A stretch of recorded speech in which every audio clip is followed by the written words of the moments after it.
Hey guys, Jack Spirko here. It is a little past mid-March. I think it's March 20th or 21st today, something like that. First day of spring if it's the 21st, right? Spring has sprung a while ago, and I thought I'd give you an update on some of the things going on my property, our aquaponic systems, and Charlie Dog. So anyway, I'm down to a single deep water tank inside the aviary where there are 9 different beds, as you can see going down through there. Remember, if you've never seen this before, the heart of the system is actually inside that greenhouse. It's made up of 2 330-gallon IBCs, a couple ebb and flow beds that are in there, and then this water line here brings water to each one of these tanks and then returns through this 1 1/4 that goes down to a 2-inch manifold and returns all the way back to the solid separator and runs the whole system. So I was going to get rid of all of them and decided to keep this one and give me another place to do some really heavy agitation, a little bit of rafting. The rafting, I don't do a lot of rafting, but you see I got these holes poked in here. It'll be soon time for rooting sweet potato slips. Really great for that. I do a lot of rooting of watercress, water spinach and things like that, so it's nice to have. Big thing though is there's a whole bunch of little bluegills in there, about like yay big. Those are bait. This is my bait tank, and when I thought about getting rid of this and every other place I thought about putting a bait tank, I hated the idea. So decided to keep this one, and that's where we've kept our 60% shade cloth.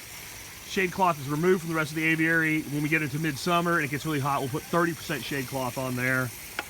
And just typical stuff in here, peppers and tomatoes mostly. There's a lot of stuff planted that's just not quite coming up yet. Few beans I've actually transplanted out of the aquaponic system that I sprouted in there early. We're just starting to get some of those Scarlet runners. Here's a few Scarlet runners that actually did come up. They took about 14-15 days to emerge because it's still been pretty cold at night. So it's keeping the water temperature and the soil temperature down. I've got peas everywhere at different stages of their life. This is probably my oldest peas right here. They're looking really healthy. And we'll just trail all of these over. And whatever gets down to where the birds are, they can have them. And whatever doesn't, that's what we get to eat. And you can see I got peppers planted right within them. So these guys here, by late May at the absolute latest, will be dying. And they'll leave behind all the little nitrogen nodules they fixed. We'll just cut them in the ground. We'll compost them. We got some tomato going on back there.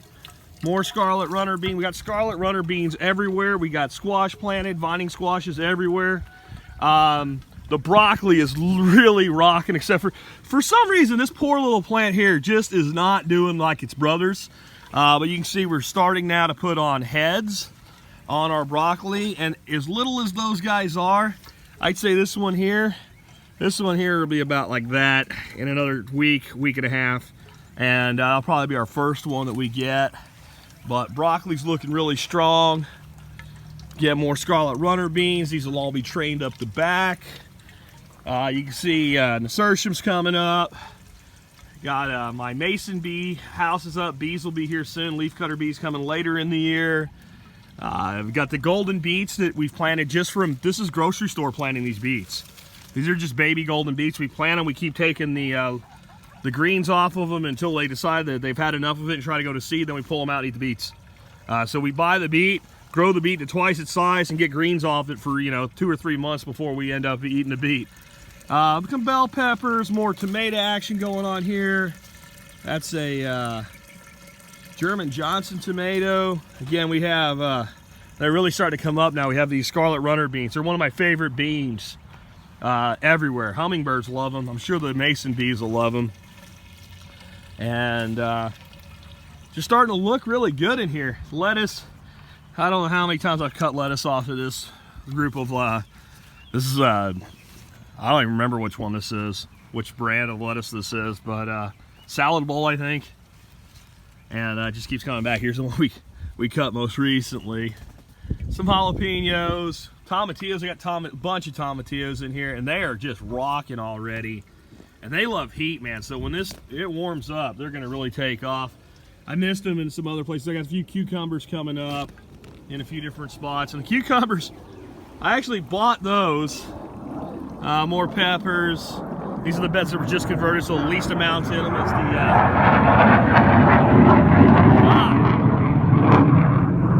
freaking Air Force strafing me again. These are called Ashetto or something like that, also known as lady slippers. This is my first one to come up.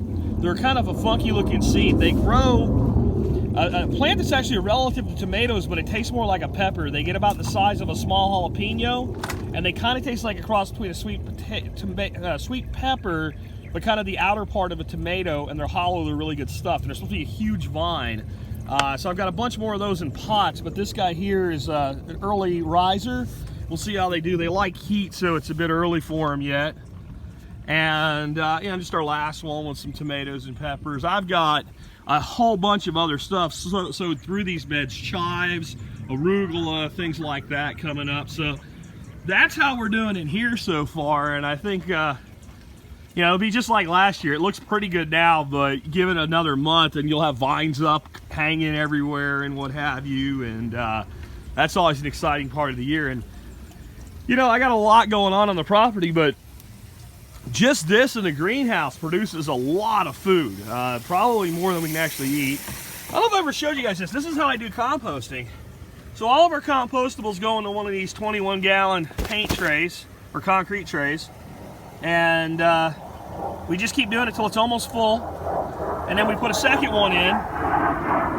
They're back again, man. Put a second one in, and we let them continue to work this one until it looks pretty well worked. We take it somewhere on the property, we dump it out on the ground, we cover it with straw and wet it down, and we just don't touch it. We just leave it alone for about 6 months, and then we use it. It's a lazy man composting, and boy, the quails and the chickens do a really good job with it. Anyway, we'll go to a different part of the property and we'll catch up with you. Maybe the dadgone planes will leave me alone. We'll see.